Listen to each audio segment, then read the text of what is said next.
Jack fell as he'd have wished, the mother said, and folded up the letter that she'd read. The colonel writes so nicely. Something broke in the tired voice it quavered to a choke. She half looked up. We mothers are so proud of our dead soldiers. Then her face was bowed. Quietly the brother officer went out. He'd told the poor old dear some gallant lies, that she would nourish all her days, no doubt.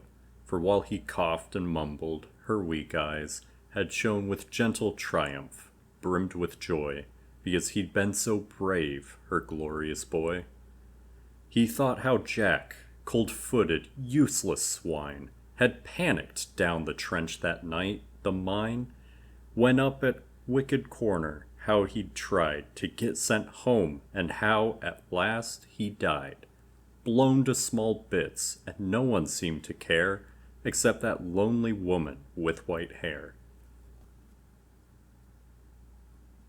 Robert Graves was born in 1895 to what Wikipedia describes as a middle-class family. On his father's side were bishops and doctors, ancestors of Scottish kings. On his mother's side, German pastors and doctors.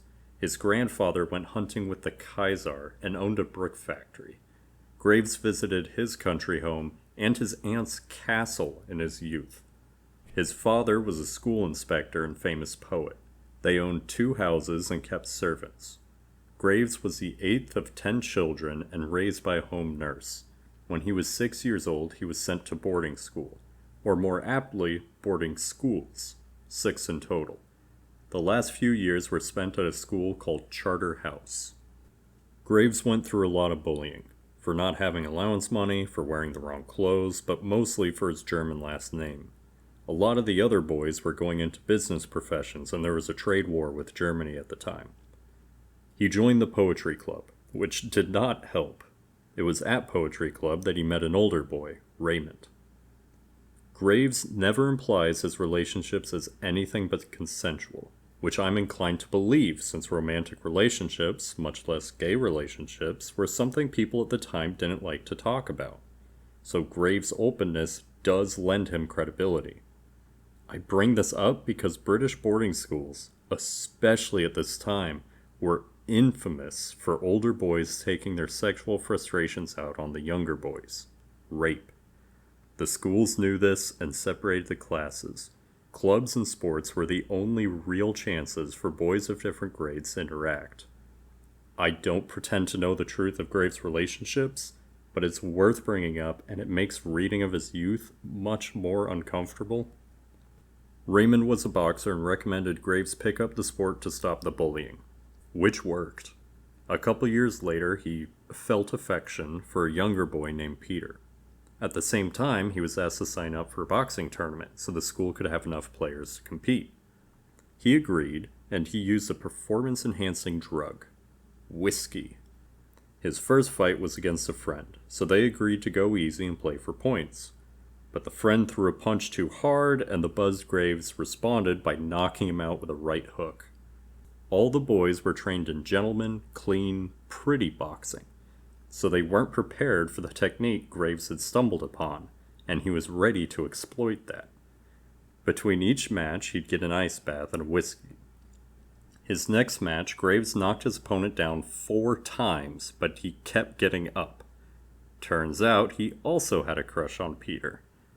The 5th fall kept him down, though. Graves won the tournament with a total of 5 knockouts.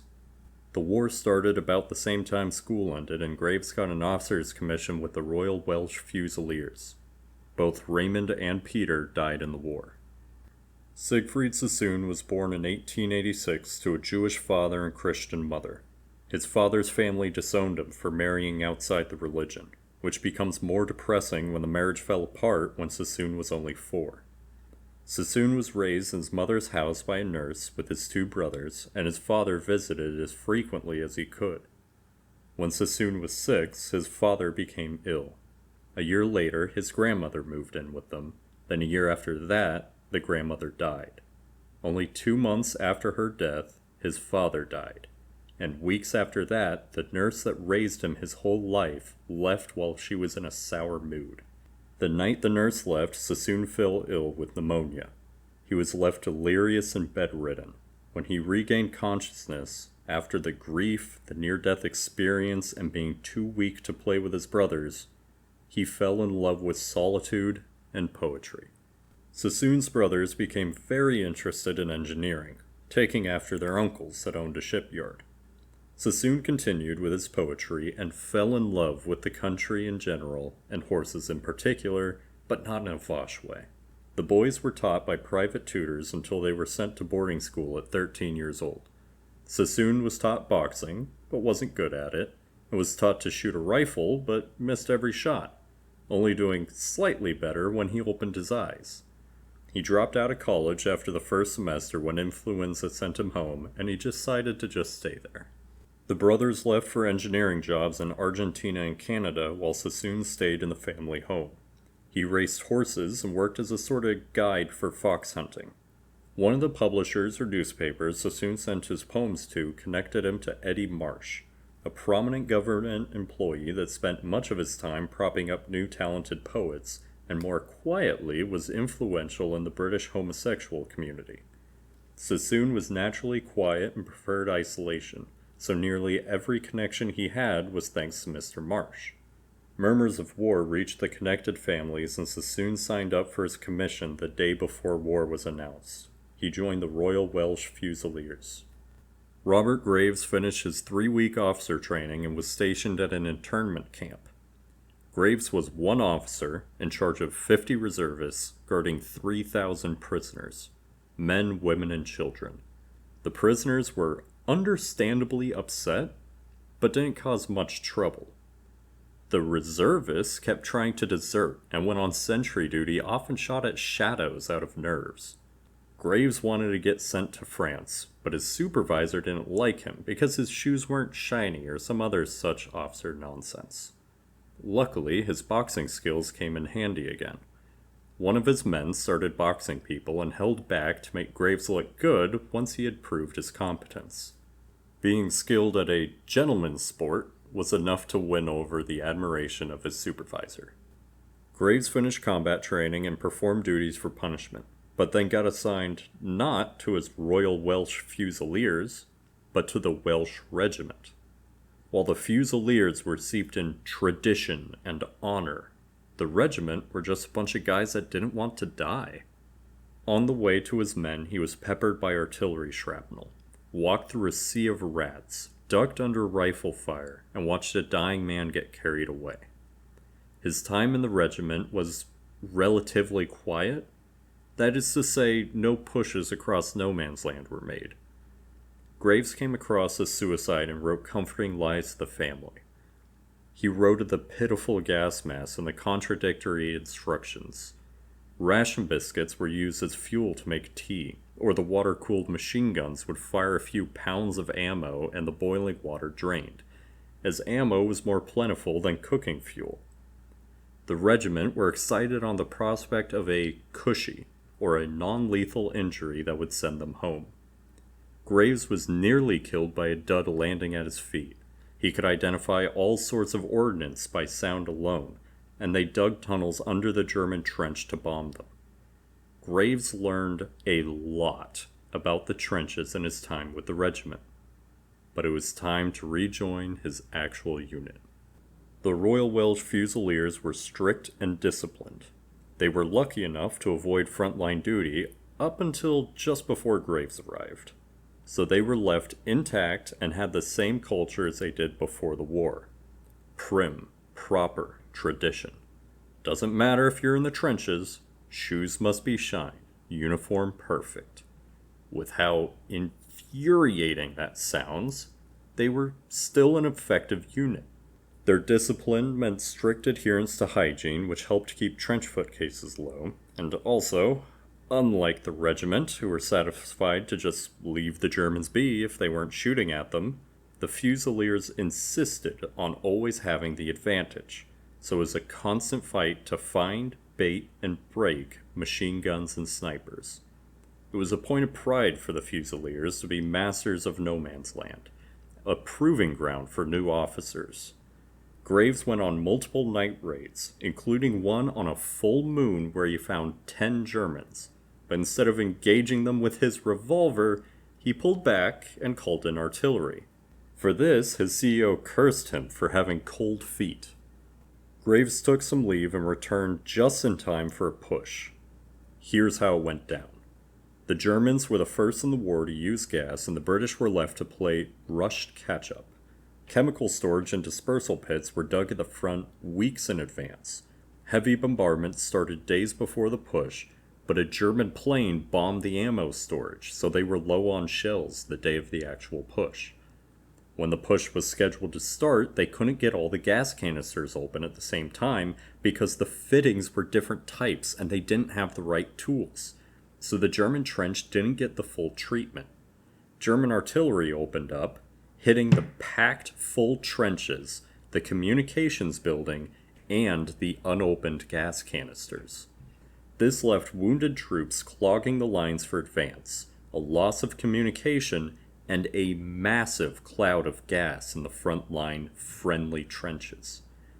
Officers that had full discipline, no man land familiarity, but a fear of failure and lack of leadership experience are now left with no communications and have to decide what to do. A lot of them went over the top before the artillery dropped high explosive rounds to cut the German barbed wire. German machine guns were still intact and tore them to shreds. Once the initial confusion was over, everyone was told to hold and wait to try again for days until it was finally called off. The broken fusiliers were relieved and sent off the line to recover. Graves was reassigned to a less regimented unit, which he was very happy about. In this new unit, he came across a poetry book in their officers' barracks and chased after the owner. This is how Robert Graves and Siegfried Sassoon met. We last left Sassoon as the war broke out. I'd love to continue, and I will, but first it's necessary to peek behind the curtain. Graves wrote an autobiography. That's where I got all the information on him, his own words. Sassoon wrote 6. 3 shortly after the war, fictional but based on real life, meaning names, dates, details, and sometimes entire events were changed. Then decades later, when he was broke and divorced, wrote 3 true autobiographies. He doesn't speak on any romantic relationships before the war, and will just skip sections and refer the reader to his earlier works, which aren't accurate. In both sets of autobiographies, Book 2 ends when he's commissioned in 1914, and Book 3 starts in the hospital in 1916. The time between has to be pieced together from outside sources until he meets Graves, and then the book Goodbye to All That will cover his story until Part 3, Siegfried's Journey, picks him back up. Also, before we get back into it, I only know of these two because George Lucas was trying to teach children trench warfare. Shortly after his commission, Sassoon broke his arm in a horse accident. Between his racing and fox hunting, there were plenty of opportunities for accidents. He recovered by May 1915 and didn't move to the trenches until November. The same month, his brother, who left Argentina, died in Gallipoli. This is when Sassoon and Graves meet. After a short period of building reserve trenches and losing men to stray rounds, they got sent to the rear for 2 months of training. Open war training. Useless for the trenches and annoying uniform inspections, but still a welcome break. Then back to the trenches. The Somme. Trenches cut into the chalk serpentining up a ridge. Both sides want it, but no one could hold the whole thing. The trenches, usually hundreds of yards apart, less than 50 at the Somme, which made it ideal testing grounds for both sides to run experimental grenades and bombs. Thomas was a young officer at the Somme, good friends with Graves and very close to Sassoon. He had a girl back home and the poets helped him with his letters.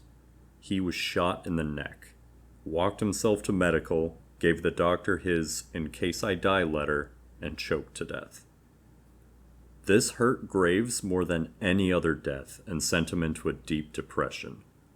Sassoon, the poet that loved horses and nature and was too shy to meet other artists without Eddie's introduction, flew into a rage. Every night, he went into no man's land to hunt Germans. Remember how he was a terrible shot? Well, that's not an issue, because he has bombs and a German blade. The fighting was bad here, with more than half of the officers getting killed. But Sassoon was not one of them. Graves left the mud for 3 months for leave in England.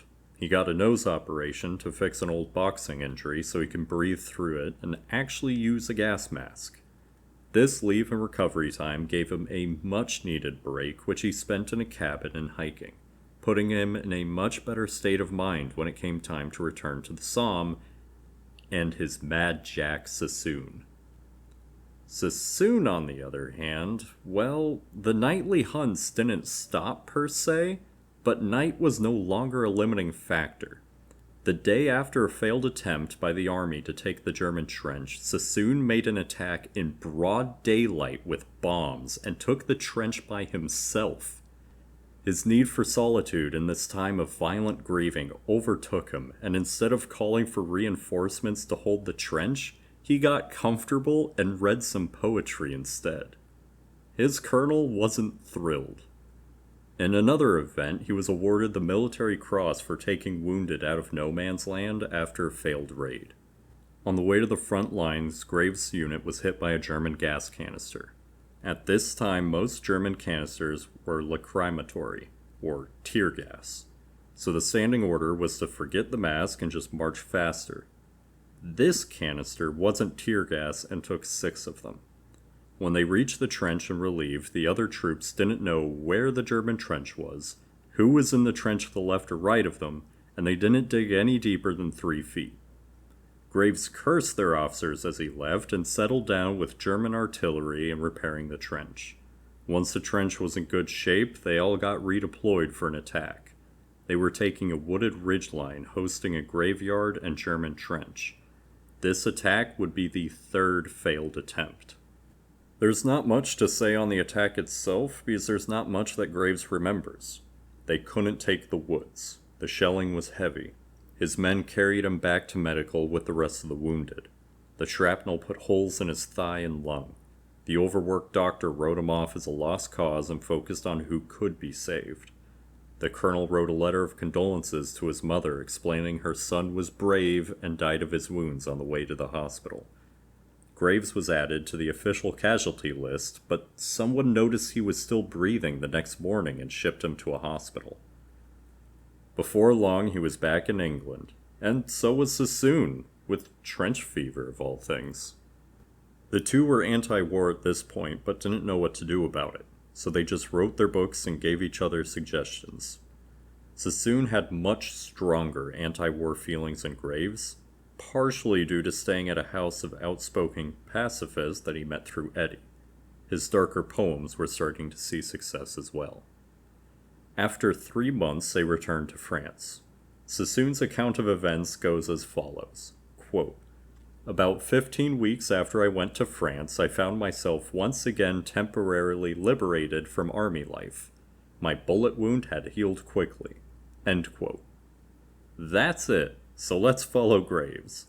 Graves returned to France as he felt more comfortable with his men in the trench than in pro-war England. A tragic and not uncommon mindset of soldiers in World War I. Tragic, but also funny as it got him into a catch-22 situation. When he told the acting officer he wanted to be in the trenches, the officer reported to the CO that he was mentally unfit, and Graves got sent to supply instead. Not much of note here, except there was a push coming that made everyone in the trenches miserable. Also, his men had the best transport animals because they had sticky fingers and were proud of it. Another division tried to steal what was rightfully stolen by Graves' men, and in the hunt to retrieve them, he got sick and sent home. Permanently this time. Graves recovered quickly and became an instructor for new officers. Sassoon would join him in England not long after. You see, Sassoon was having an especially difficult time just waiting in the trenches and was desperate for a push. When the push finally came, he held while others ran, and even with a shot through his neck, he kept the enemy at bay with bombs until his allies could rally. When Sassoon returned to England, he was at his limit. With some help from his pacifist friends, he planned a protest. He wrote a statement declaring his refusal to continue military service in a bloody and pointless war. Sassoon had applied and received orders for a non-combat training role, so no one could argue his refusal was an act of fear. His statement was sent to a newspaper and a pacifist MP. When Graves heard of the plot, he was horrified. He agreed with everything Sassoon wrote, but knew it wouldn't make a difference, and Sassoon wasn't in good enough health to handle a court-martial. He resented the pacifists for encouraging him without knowing the toll it would take.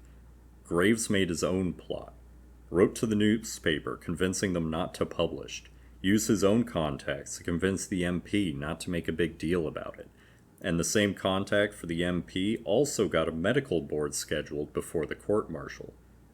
Graves convinced Sassoon to accept a medical board by essentially doomer rhetoric. Graves stood as a witness at his board, successfully arguing that Sassoon was a war hero with shell shock. So successfully, in fact, as he broke into tears 3 times while retelling stories that one doctor on the board said that Graves should be right up there with Sassoon. Sassoon got lucky. The primary doctor at Craig Lockhart was a man by the name William Rivers, a character in his own right. When he was 5, he walked into a room, and when he walked back out again, lost all of his early memories. This sent him on the path to study psychology. He traveled the world, and when war broke out, volunteered, but the army rejected him because he was 50 years old and frail. But he was welcomed with open arms to provide treatment at a hospital. While most doctors saw shell shock as cowardice and the treatment punishment, Rivers saw it as a nervous disorder that could be cured through therapy. The doctor and Sassoon became friends and would stay in contact after he left. When Sassoon was in the hospital, he met Wilfred Owen, an unpublished poet that was shy, suffering from shell shock, and a huge fan of Sassoon's work. They spoke a lot, but it took some time for Sassoon to realize how good Owen's work was, and the two became very close. Owens would be inspired to write in gritty realism by Sassoon, much like Sassoon was inspired to do the same by Graves. Owens, with works like Anthem for Doomed Youth, would surpass Sassoon, but never lived to see its success as he died in France a week before Armistice. Graves wanted to get posted in Egypt, as the holding action in Palestine was much more calm than France, but still part of the war. This wouldn't happen. Sassoon, though, was terrible at sitting still, and since they wouldn't put him in prison, he demanded to be returned to the trenches. They sent him to Palestine. He seemed to enjoy it. Graves describes Sassoon as almost 2 different people. The ill, anxious, shell-shocked man that hates violence and all that organize it, and the ecstatic warrior that knows no greater joy than hunting men with powder and steel. Sassoon's unit in Palestine was moved to France, where his warrior side returned in force. Then he got shot in the head. There are 2 versions of that story. The first, official version is that when returning from a daytime raid in no man's land, Sassoon was misidentified as a German raider and shot by a friendly sentry. The unofficial, unverified theory goes like this. Sassoon's poems made an impression on a young soldier that started posting them around his trench. He was caught, court-martialed, and executed for defeatist behavior. That soldier's brother saw Sassoon avoiding court-martial as entirely unfair. That was the sentry on duty when Sassoon was returning from no man's land and took his shot at revenge. Graves would marry and have children. The couple called themselves socialists, but for his wife it was just a tool in her belt for feminism. Graves didn't put up with it as much as he fully embraced it. In 1946 he wrote The White Goddess, where he argues for goddess worship and matriarchy. He also saw success in writing about ancient Rome and Greece, one of the first to popularize the gay Greek theory. True or not, it has been a godsend for memes. Writing his autobiography cost him his friendship with Sassoon, and his sex life would devolve into polygamy, cheating, and chasing 17-year-olds. Sassoon would work as a newspaper editor and get involved in politics for a time. Went on speech tours in the US and Europe, and wrote some books. He had a few relationships, most notably with the Kaiser's nephew, which ended due to the distance and the nephew's growing interest in right-wing politics. Sassoon would get married and have a son. The marriage wouldn't last, but he adored his son and wrote poetry about him. His son would grow to be a linguist, electrical engineer, and a UFO enthusiast. Sassoon converted to Catholicism 10 years before his death. When I was young, my heart and head were light, and I was gay and feckless as a colt. Out in the fields with morning in the May, wind on the grass, wings in the orchard bloom. Oh, thrilling sweet, my joy, when life was free, and all the paths led on from hawthorn time, across the caroling meadows, into June. But now my heart is heavy laden, I sit, burning my dreams away beside the fire, for death has made me wise and bitter and strong, and I am rich in all that I have lost. O starshine on the fields of long ago, bring me the darkness and the nightingale, dim wealds of vanished summer, peace of home, and silence, the faces of my friends.